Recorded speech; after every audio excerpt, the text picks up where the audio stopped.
everybody. So I'm Ann Pointer. I'm the theater director here at Summit High School, and these are members of our cast of She Kills Monsters. And we just wanted to share a little bit with you about why we chose the show and why we think the show is so special and why we know that everybody who comes to see it will find themselves in the story somewhere and realize why it's important. So I chose the show late last spring. I was looking for something that would address some social issues and some problems that are going on in our society. We really feel like in our drama program that we like to tell stories that matter in our world and that will help make a difference in our world. So She Kills Monsters may not be a show that a lot of people know, but it is one of the most popular high school and college shows out there. It was written and premiered in New York in 2011, and the playwright Qui Nguyen since has adapted it to high schools. And since 2013, there have been almost 1,000 productions of the show in high schools and colleges because it deals with concepts that young people go through all the time. And we just think it has a really important message. I was going to ask some of the cast members to talk about some of the messages that really resonate with them. Well, I think it's a beautiful story about acceptance and grief. There's a plot line of two lesbian girls who are in high school, and both of them are very ostracized. I have a family friend who's going through a really similar thing, and I honestly am dedicating my performance to them because I think it is such a beautiful story of acceptance and learning how to accept people. Accept other people. Like, right. It's really that simple of just like, I love you and I accept you.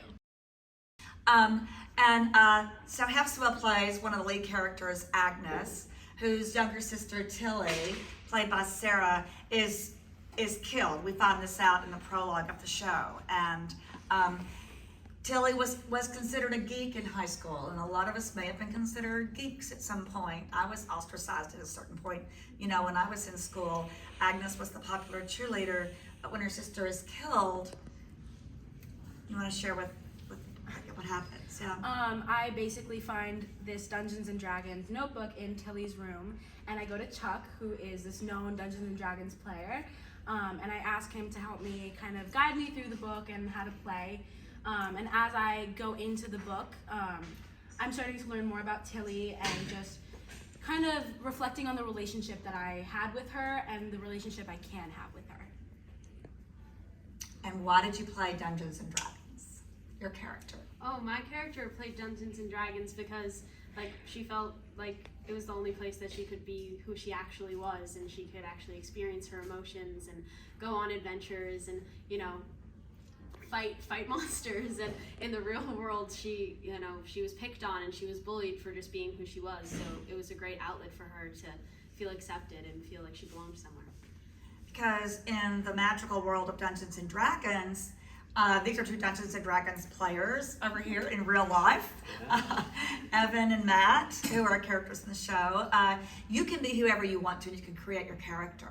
So Tilly wanted her sister to see her as Strong, powerful, and magical. And who doesn't want to feel like that?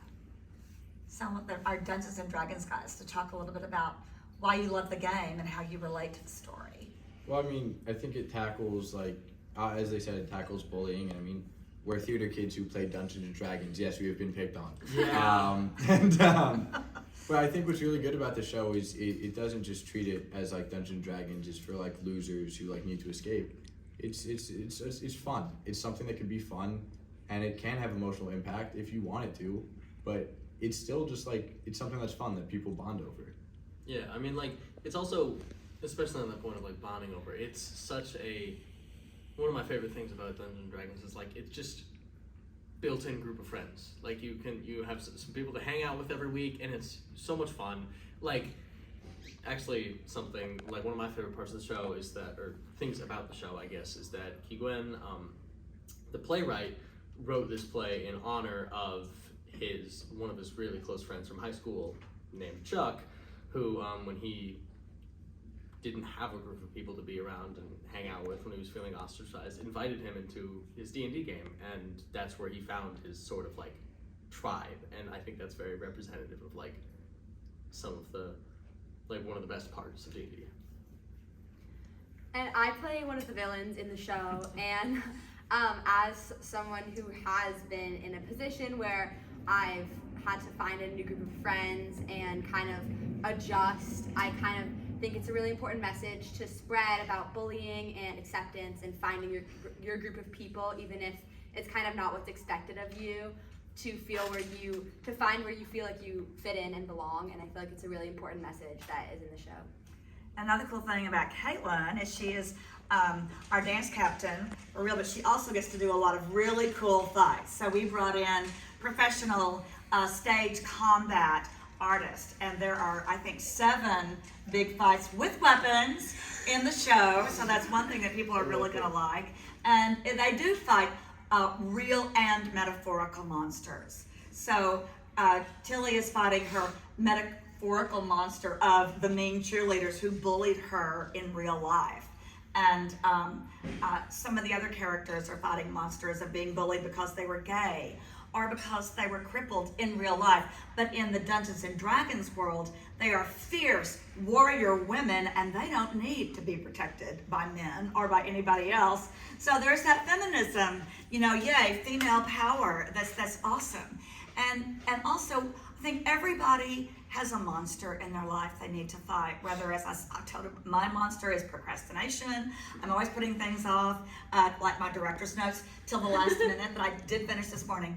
But, we all have something that we need to fight against. And I think this story tells us that we can do that we can be strong, powerful, and magical, not only in D&D, but also in our real life, and fight our real monsters. It really speaks to everybody, I think. Our show, November 17th, 18th, and 19th at 7:30 at Summit High School. You won't leave not being moved.